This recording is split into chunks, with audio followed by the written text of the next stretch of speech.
Chapter 20. A male Siberian tiger, to be exact. 10 feet long, 700 pounds of deadly speed and unbelievable power. You know those old Tarzan movies you see on TV sometimes, where Tarzan is wrestling a tiger and actually winning? Let me tell you something. You want to know what your chances are of wrestling a tiger and coming out alive? They're about the same as your chances of jumping off the Empire State Building and surviving. I have an idea, Marco said shakily. Let's leave. Don't run, I said. It might just get his attention.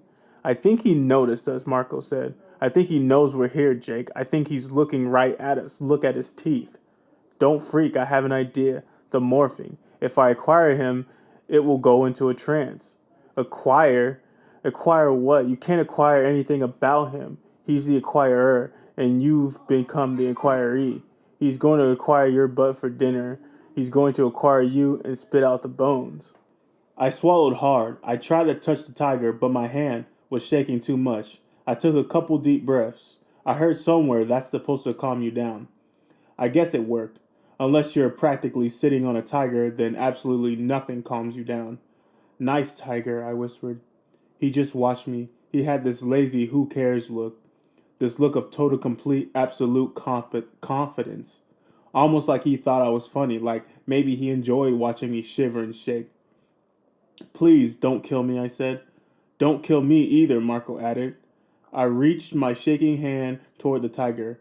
His eyes followed my hand. I touched his flank. It rose and fell with his breathing. Concentrate, Marco whispered. I was already concentrating really hard on the tiger. I was concentrating on his teeth. I was concentrating on the ripply muscle under his pale orange and black pelt. I was totally concentrating on the fact that he could swing that big, massive paw of his and send my head flying across the grass like a soccer ball. Then the tiger's breath slowed. His eyes fluttered a little and slowly closed. How long does the trance last? Marco whispered. Well, about 10 seconds after you break contact. That's what it was for Homer. 10 seconds? 10 seconds? Yeah, so be ready to run. I've been ready to run.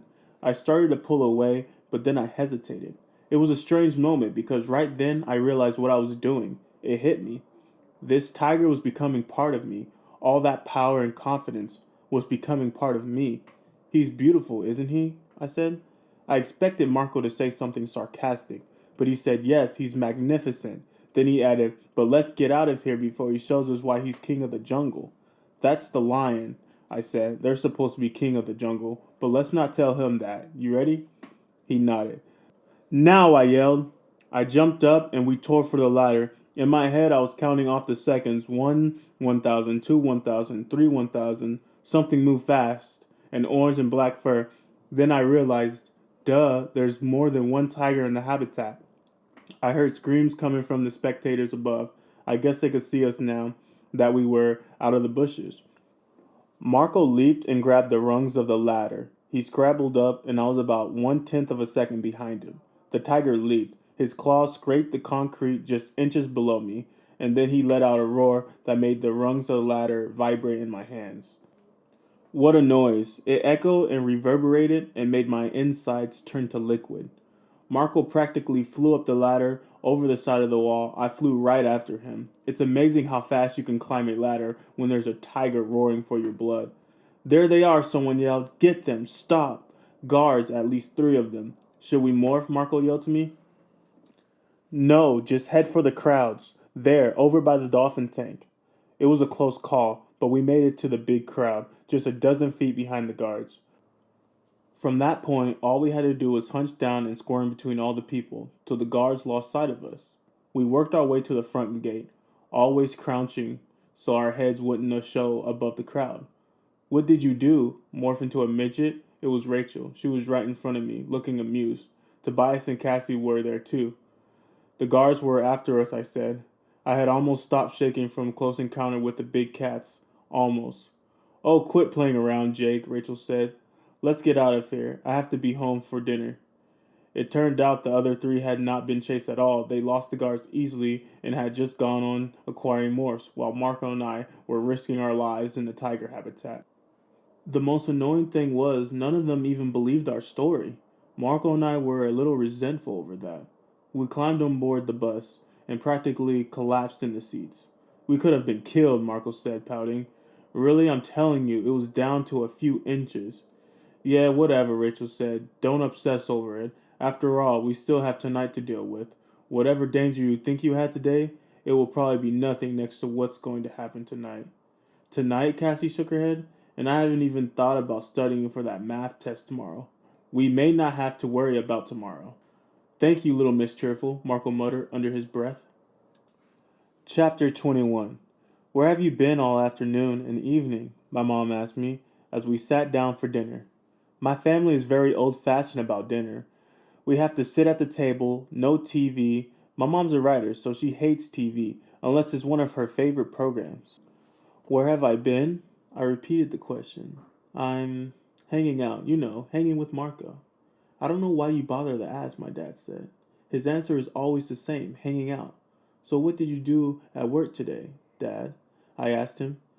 Hung out, he said. He gave me a wink and we all laughed. I glanced over at Tom. He was eating his chicken cacciatore like the rest of us and laughing.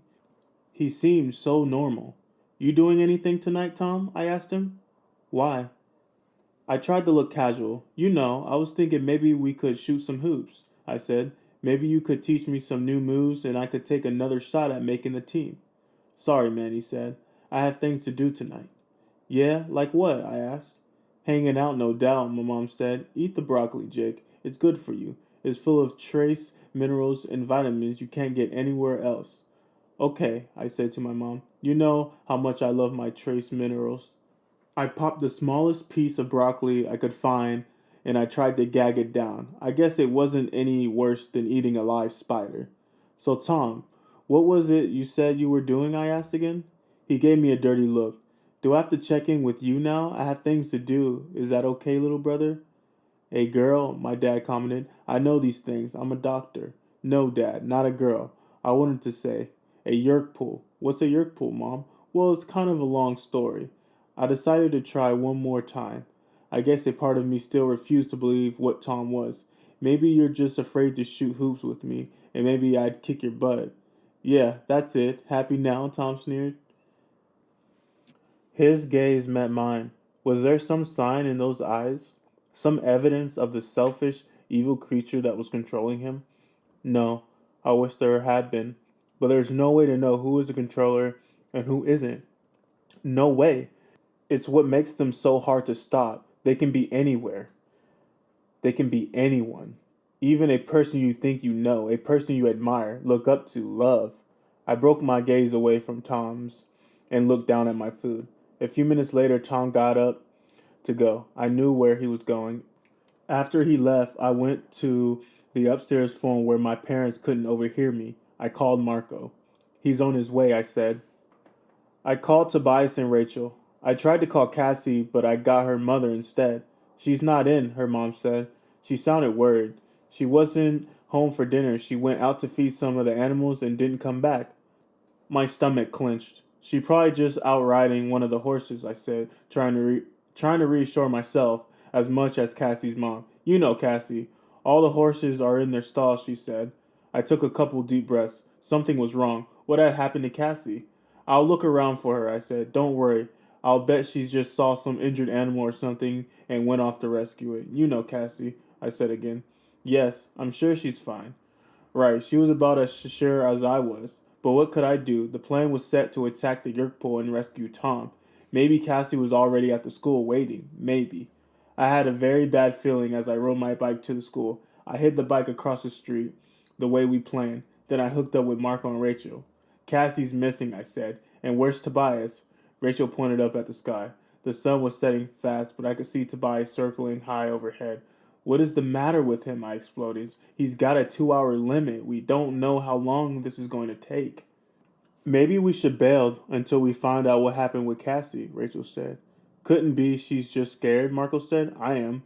Maybe, I agreed, although I doubt it. But they say you never know who's going to be brave or cowardly in a battle. I just hoped I wasn't a coward. The truth was, my mouth was already dry, my heart was already pounding, and we hadn't even done anything yet. Tobias swooped down and perched on Rachel's shoulder. It surprised me a little. Why would Tobias perch on Rachel's shoulder? And she didn't seem at all annoyed. She rubbed her head against him a little. Are we doing this or not? Tobias asked. This was not starting off right at all. The bad feeling in my stomach was just getting worse. Cassie's missing, Tobias already morphed. Everyone was looking at me, waiting for me to decide. Yeah, we're doing it, I said. The school was locked up for the night, but Marco had taken care of that little problem. He knew of a window in the science lab that didn't lock. We crawled into the science lab through the window. It was dark except for the dying light of the sun that glinted off the glass beakers and test tubes. Tobias drifted through and landed neatly on the teacher's desk. Let me take a look, I said. I opened the door as slowly as I could and peeked out through the crack. I could see down the nearly dark hallway to the janitor's closet. Instantly, I pulled back in. There are people out there, I said. There are people heading into the closet. Controllers, Rachel said. I guess it's dinner time for Yerks. None of us thought that was very funny. How are we going to get in there? Marco asked. Wait a minute, Rachel said. Do all the controllers know each other by sight, I mean? Maybe we're controllers, right? So we just walk right on in like we belong there, Marco asked. Wonderful plan. Rachel, I have a better idea. Let's just kill ourselves now and get it over with. Maybe Rachel's right, I said. Big maybe, Marco pointed out. Big, huge maybe. How about Tom? He would know whether you were a controller. I cracked the door again and looked out. I think Tom's already down there, I said. Besides, the hallway's empty now. I guess they all... I fell silent. Wait, here comes someone. I stared. It wasn't easy to see faces in the gloom. I could tell there are two people. One was wearing a uniform. It was the controller policeman, and he was rudely yanking someone along with him. I could see it was a girl. I didn't really want to see any more. Tobias, I said, I need to use your hawk eyes. Tobias fluttered over and stood on my shoulder. He peeked his fierce head out into the hall, and then drew back. Yes, he said, it's her. I felt like the floor had opened underneath me. Marco grabbed me because I looked like I was about to fall. They have her, I whispered. The controllers, they have Cassie.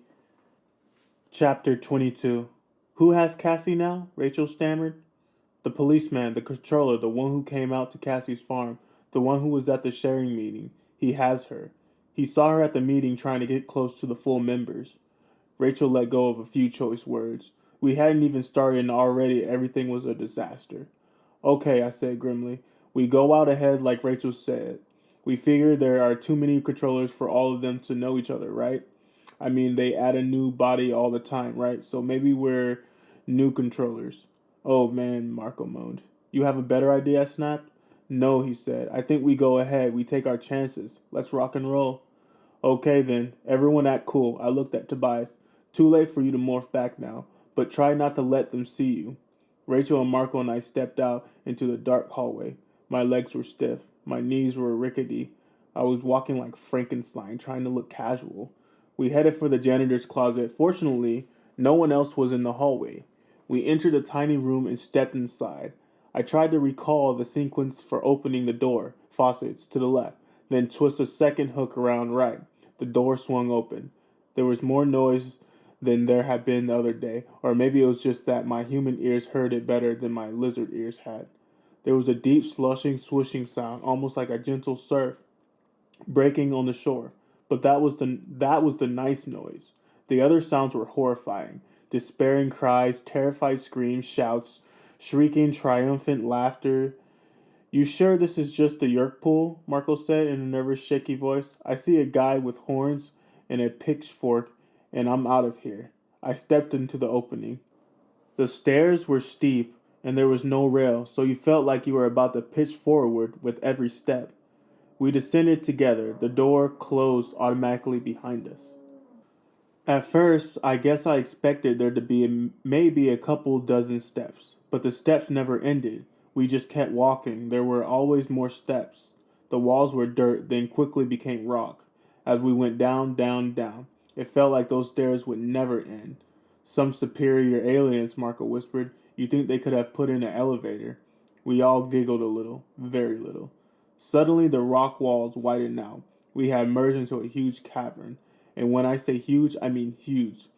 They could have played the Super Bowl in there and had room left over for a couple of malls. It was like a giant bowl turned upside down, all carved out of solid rock. At the very top of the bowl was a faint outline of a hole. I thought I could see stars through it. All around the outer edge of the cavern, I could see other stairways like ours. They seemed to come from every direction, appearing out of the rock walls, leading down to the floor of the cavern. We clustered to the center of the stairway. It was sheer drop off the side of the stairs. This is gigantic, Marco said. This isn't just under the skull, this is under half the town. Those stairways must lead up to dozens secret entrances. He shook his head. Jake, they have the entire area set up with secret pathways. Oh man, this is worse. This is so much worse. So much bigger. I felt the same despair. We were fools. This wasn't some little group of alien bad guys we were dealing with. To build this underground city, these guys had power we couldn't even imagine. That's almost what it was, a city. There were buildings, sheds all around the rim of the cavern. We could see yellow caterpillar earth movers, cranes at work on the far side of the cavern. They seemed weirdly normal in this incredible place. And there were creatures everywhere, taxons, Hork-Bajir, and other things I couldn't even begin to guess at. But mostly there were humans, a lot of them. At the very center of the cavern was a pool, like a small lake, maybe 100 feet across and perfectly round. Only the water wasn't exactly water. It moved more like melted lead and was about the same color. The sloshing sound we could hear was the liquid of the pool being rippled and splashed by hundreds of fast-moving things below surface. I knew what they were, yerks. Yerks in their natural slug-like state. They were swimming and cavorting in the pool like kids on a hot day. Near the edge of the pool were cages. In the cages were Hork-Bajir and human beings. Some of the humans screamed for help. Some cried silently. Some just sat and waited, all hope lost. I felt like my heart had stopped. This was a place of unimaginable horror, and we were so few and so weak. Below us on the stairs, I could see the controller cop and Cassie. He was dragging her roughly whenever she stumbled. They had reached the bottom of the stairs. I'm going to Morph, I said. I'm going to get Cassie away from him. Marco put his hand on my shoulder. Not time yet, dude. Be cool. Cassie's okay, Jake, Tobias said. She isn't hurt, just scared. He better not hurt her, I said. Keep an eye on them, Tobias. There were two low steel piers built over the pool. On one, a Hork-Bajir controller politely guarded a line of humans, and on the other, a Hork-Bajir and a taxon. This was the unloading station. One by one, the people knelt down, bent over, dipped their heads toward the slimy surface of the pool. The Hork-Bajir helped them. As we watched, a woman calmly bent over her head, just inches above the lead-gray pool. A Hork-Bajir held her elbow gently to help her keep her balance. Then we saw the thing dribbling, sliding, squirming, crawling out of her ear. A yerk. Oh no, Rachel moaned. She sounded like she might be sick. Oh no, no. When the yerk was all the way out of the poor woman's head, it dropped into the pool and disappeared beneath the turbulent surface. Instantly the woman cried out, You filth! Let me go! Let me go! I am a free woman! You can't keep me doing this! I am not a slave! Let me go! Two Hork-Bajir grabbed her. They dragged the woman to the nearest cage, threw her in. Help! The woman screamed. Oh, please, someone help us. Help us all. Chapter 23. Help! Please, someone help us. We had been hearing cries like that all the way down those steps. But now we're close enough to give the cries a human face. It cut straight to the soul. There were a second steel pier that was loading station. There was host bodies were dragging from the holding cages to have the yerks re-enter their heads. It was a pretty basic process. They grabbed the hosts, whether human or Hork-Bajir, and forced their heads down into the pool. The people sometimes fought and screamed, and sometimes just cried, but they always lost. When their heads were yanked back up out of the pool, we could see the slugs still slithering in their ears. After a few minutes, they would become calm again, as the yerk regained control. Then off they went, one more slave of the yerks. It was a horrible assembly line. From the unloading pier to the holding cages to the infestation pier, they moved the poor victims through a pretty speedy rate. But there was another area we could only now see. There were humans and Hork-Bajirs waiting on comfortable chairs, sipping drinks, and actually watching TV. Taxons squirmed around like gigantic spiny maggots. I heard the faint sound of a television set. I was sure I could hear laughter from the humans. They were watching the show and having a good laugh. Those are the volunteer hosts, Tobias said.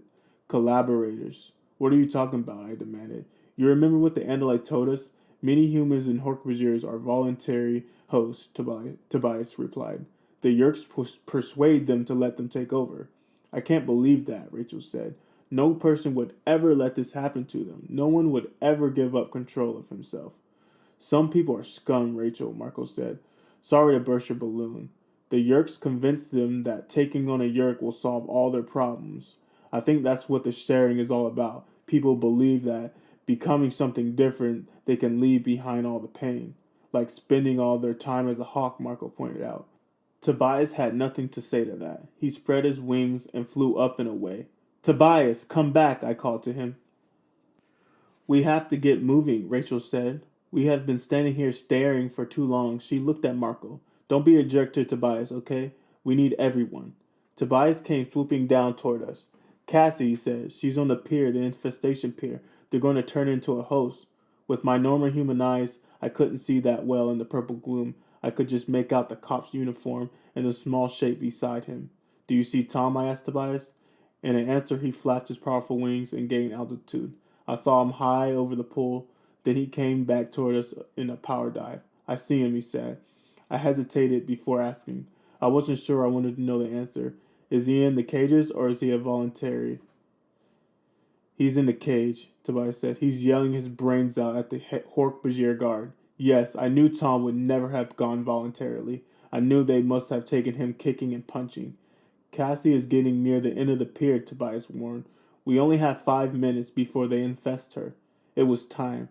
We were at the bottom of the steps. We ran over to hide behind a storage shed of some kind. Marco pulled me around the corner, drawing me close so that I could hear him whisper, Look, before we do this, there's one thing, Jake. You have to promise me. If I have to die, that's okay. But don't let them take me. Don't let them put one of those things in my head. It will be okay. You, a voice yelled, a human voice. You two, who are you? I spun around, and man, just one. Beside him, flanking him, was a big Hork-Bajir looking suspicious, and on the other side, a Taxon. Somehow the man hadn't seen Rachel. She was just around the corner of the building, but he had seen Marco and me talking. I guess he hadn't looked quite right to him. Us, Marco asked. Who are we? Hey, who are you? Take them, the man ordered. The Hork-Bajir advanced on us. The Taxon slithered forward on its dozens of sharpy, spiny legs, red jelly eyes quivering, mouth opening and closing in anticipation. I knew I had the morph, but I was frozen with fear. Then I saw Rachel. She had gotten around behind the controllers, and she was getting very, very big. Chapter 24. Rachel was getting larger very fast. Huge leathery ears sprouted suddenly from the side of her head. Her nose stretched and stretched till it was longer than her body had been to start with. Her arms and legs were as big as tree trunks, and from her mouth grew 2 enormous curved teeth. My cousin Rachel now stood almost 13 feet high and weighed about 14,000 pounds.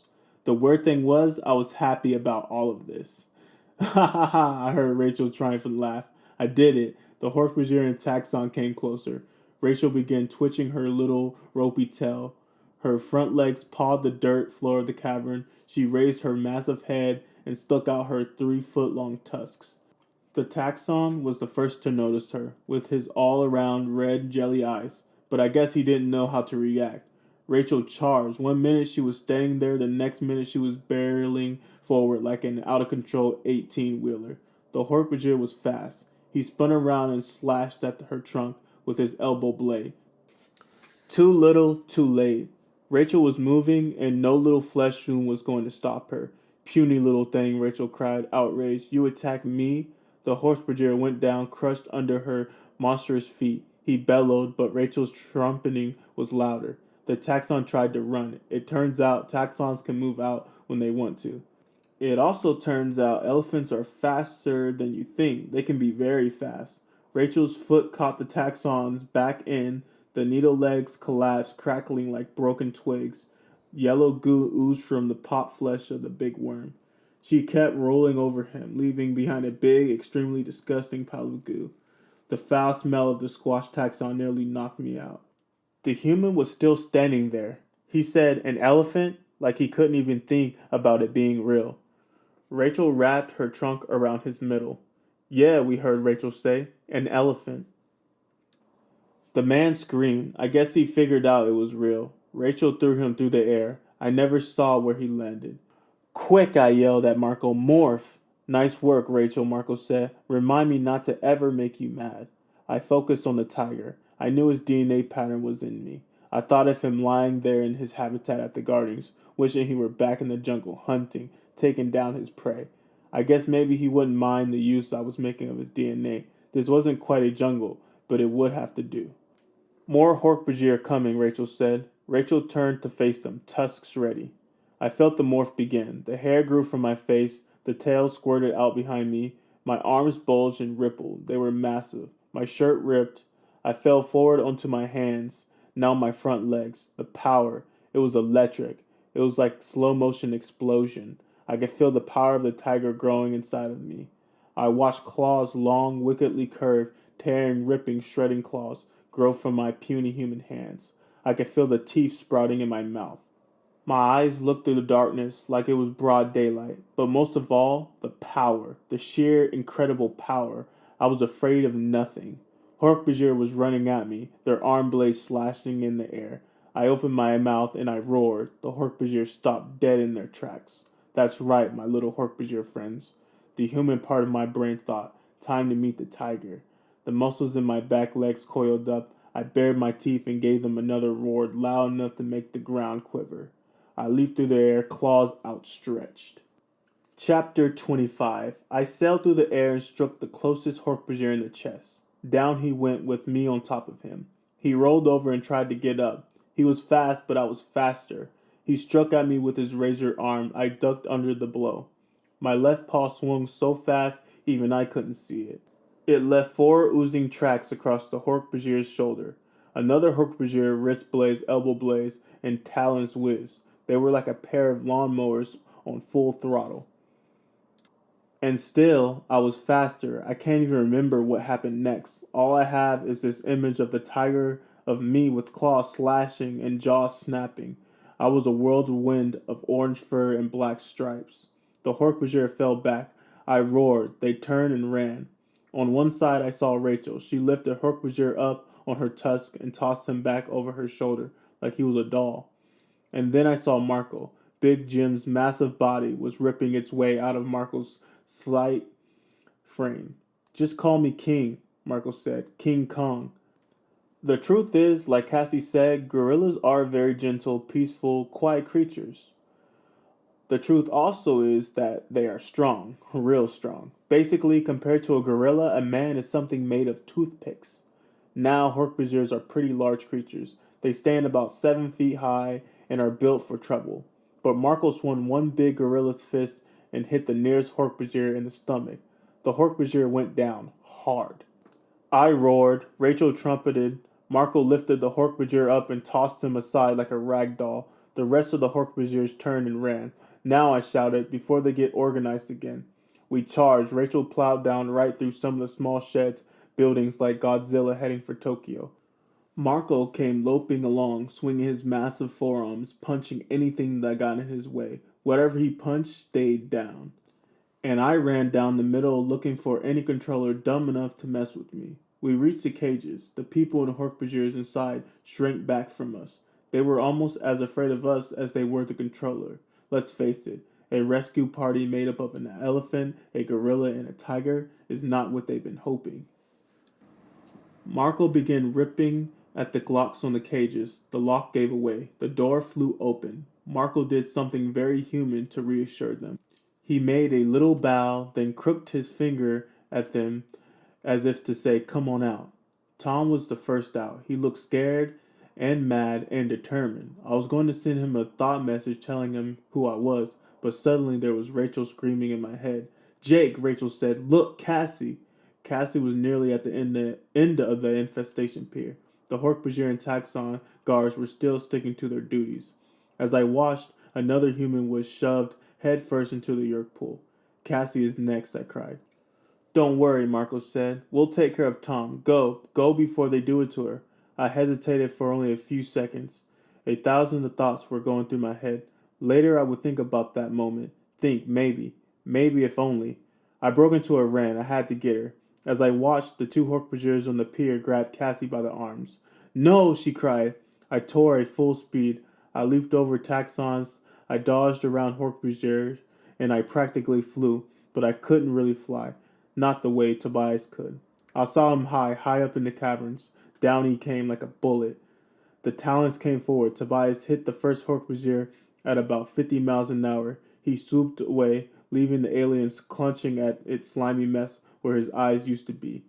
That was all Cassie needed. She broke away and ran back down the pier. I finally got there and went after the remaining Hork-Bajir controller. Morph, I yelled to Cassie. Morph and head back for the stairs. She looked at the other humans and Hork-Bajirs behind her in line. Run, all of you, run. They did. Cassie plowed into a panicky crowd. Moments later, a black-maned head appeared above the shoulder of the crowd. Cassie had become a horse and was racing for the stairs. I started after her, racing back around the pool toward Marco, Rachel, and Tom and the crowd of hosts they freed from the cages. The controllers were starting to get organized. A group of taxons were slithering out to stop Cassie and me. Both the Hork-Bajir and taxons were carrying the weapons now. Up and over, I said to Cassie as we neared the line of taxons. Up and over, she yelled back. I leaped. Cassie jumped side by side. We sailed over the startled taxons. They fired their handheld Dracon beams, but too late. The beams sizzled the air behind us, and we blew past. I could see Rachel's towering gray bulk just ahead. The stairs were near. I saw Marco with Tom. We were going to make it. And then he stepped out daintily from a group of Hork-Bajir. It seemed almost harmless in his Andalite body, a gentle half-deer, half-human-looking creature with bluish fur and extra set of eyes on comical stalks. Visor 3 didn't look all that scary, not compared to the Hork-Bajir, the taxons, or even our own Earth animals. But Visor 3 had an Andalite body. He had Andalite power to morph, and he had been all over the universe, acquiring the genetic patterns of monsters like nothing ever seen on Earth. A taxon slithered up beside Visor 3 and spoke. It was weird half-whistling sound. Visor 3 said nothing. He just looked at me with his vertical slits that were his eyes. This taxon fool says you are a wild animal, Visor 3 said. He wants to know if he and his brothers can eat you. He laughed silently. But I know you are not an animal. I know who and what you are. So not all of you Analytes died when I burned your ship. It took me a couple seconds to realize what he meant. Then it hit me. Of course, he thought we were Andalites. He'd guessed that we morphed, not real animals. He knew that the Andalites were the only species with morphing technology. I compliment you on getting this far, but you will accomplish nothing, because now, my brave Andalite warriors, it is time to die. He began to morph.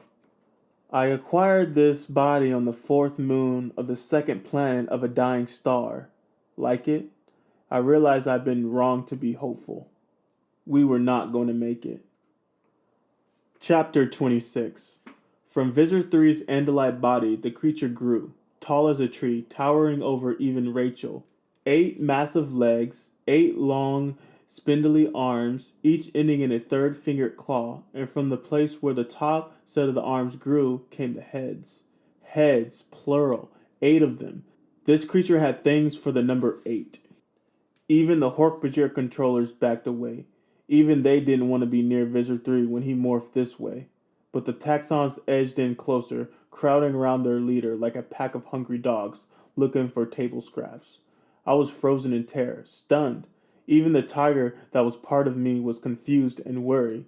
I had started to think that with our morphed bodies we could take on anything, but we couldn't take on this monster and survive. Run, I yelled to the others. Up the stairs. Cassie nudged 2 of the humans from the cages, tossed back her head. They figured out what she wanted, climbed on her back, then she galloped toward the stairs. Yes, run, Visor 3 crowed. It makes it more challenging target. Then Visor 3 struck. From one of the heads, a round spinning ball of flames erupted, a ball of flame that flew like a missile. It skimmed through the air and splattered against the back of one of the women riding Cassie. Ah, she fell off screaming and rolling around to put out the flames. Cassie kept going with only one rider. She reached the base of the stairs. Target practice, Visitor 3 laughed. He fireballed after fireball, one head after another. One singed my shoulder and flew past. One hit Rachel in the ear and made her scream in my head, trumpet in terror. The air was full of fire. We have to get out of here, Marco yelled. Yes, run. Run for the stairs, I repeated. Rachel, get moving. Clear a path. A big swarm of us was heading for the stairs, but the taxon hadn't closed in around us. Anyone that got away from Visitor 3 was swarmed over by the taxons. I saw Tom out of the corner of my eye. He was swinging his fist at a pair of taxons that were circling around him. Tom couldn't hurt them, but he was trying just the same. Rachel ran over and plowed into one of them, crushing him beneath her tree trunk legs. Marco threw his arms around the second taxon, twisted till it split open, spilling its putrid guts all over the floor. Rachel had hit the bottom few stairs and stopped. Elephant bodies are great for some things, but they are useless for climbing stairs. Morph back, I told Rachel. She began to shrink almost immediately, but there wasn't enough time to wait until the morphing was complete. Rachel started up the stairs as a shifting mass of gray and pink, part human, part elephant, staggering on a weird half-finished leg, dragging a shriveled trunk that made her pretty face into something awful to see. We ran, but it was impossible. By the time we had climbed a few dozen stairs, there were only a few free humans, 2 free Hork-Bajirs with us. The rest had all been recaptured or burned. A fireball exploded at my feet, and I snarled, but still we retreated. We were 100 feet up the stairs when the last 2 free Hork-Bajirs were brought down by the Vizir's fireballs. They fell in flames. The Vizir was climbing the stairs now, all alone. He was so big he barely fit on the stairs. I knew when we reached the point where all the walls closed in around the stairs that we would be safe from Visitor 3. Glancing up, I saw Cassie was almost to safety above us with one human rider. The rest of us, along with Tom and a pitiful handful of freed humans, were bunched together. Visitor 3 began pelting the staircase ahead of us with fire. We were trapped. Fire ahead, Visitor 3 himself behind. No, I heard a familiar voice say. No, you filthy creep. You aren't going to win this time. It was Tom. All alone, he charged at Visitor 3, armed with nothing but his fist. One of Visitor's arms came down and swung at him. Tom! I cried. My tiger body roared with all its might, but the sound was lost in the noise of crying humans and whistling taxon. I saw Tom stagger from Visitor's blow. I saw him fall from the edge of the stairs. I went a little crazy. I was on the Visitor before I knew what was happening, on him, digging my claws into his flesh. I twisted up, and behind one of his 8 heads, the tiger in me knew what to do. I sank my teeth into his neck, clamping my powerful jaws, and held on. Another head turned back and aimed a fireball at me. I dodged the first fireball. The second burned my flank. I jumped clear. The Visitor roared in pain. I roared in hatred. And we ran up those stairs with 100 nightmares on our heels. Chapter 27. We ran, exhausted and burned, terrified. We ran. Visitor 3 had made one mistake. He was too large in his morph to follow us much further up the stairs. I heard Visitor 3 yell something as we finally got away. He said, "I'll kill you all, Andalites. Run away, it doesn't matter. I'll kill you." Actually, I think it did matter. We hadn't exactly destroyed Visitor 3, but we had come out alive. We Animorphs. The final count was exactly 1 human free. The woman who rolled Cassie's back out of the hellish pit, and Cassie had gotten away clean. It had been the suspicious controller policeman who had grabbed her. He was the only controller to know her name, where she lived, and that she had been spying on the sharing. Cassie said we didn't have to worry about him anymore. She didn't want to talk about what had happened to him. As for Tom, my brother, Tom was not freed. I was lying in my own bed, shaking and shivering, crying from the after effects of terror, when I heard him come home later that night. He never knew that I was a tiger. He never knew how close I had to come to freeing him. He was a controller again. The yerk was in his head once more. Cassie and Marco and Rachel and I had all made it up those stairs. We had emerged into the hallway of a school that would never seem the same to us again. And Tobias, he survived too. It was almost morning when I was awakened from the dead sleep by a feathery beating on my window. I opened it and Tobias flew in. You made it, I said. Oh man, you had me scared. I figured you were still trapped down there. I mean, I thought you could probably find somewhere to hide in the cavern, but I knew you'd been morphed for a long time. I was worried you wouldn't be able to morph back without getting caught. It's good to see you. Good to see you too, Jake, he said. How are the others? Alive, I said. Alive, I guess that's all that counts. Yes, that's all that matters. Come on, Tobias, I said. Morph back. You can stay here. I'll even let you have the bed. I could sleep on nails, I'm so tired. He didn't even say anything, and I guess in my heart I'd known all along. I just didn't want to admit it. Come on, Tobias, I said again. Morph back. Jake. Come on. Back to human now, dude. No more flying tonight. I hid in the cavern for a while, he said. They didn't see me, but I had to stay out of sight till I could get out, Jake. It took too long. Too long. More than 2 hours. I just stared at him.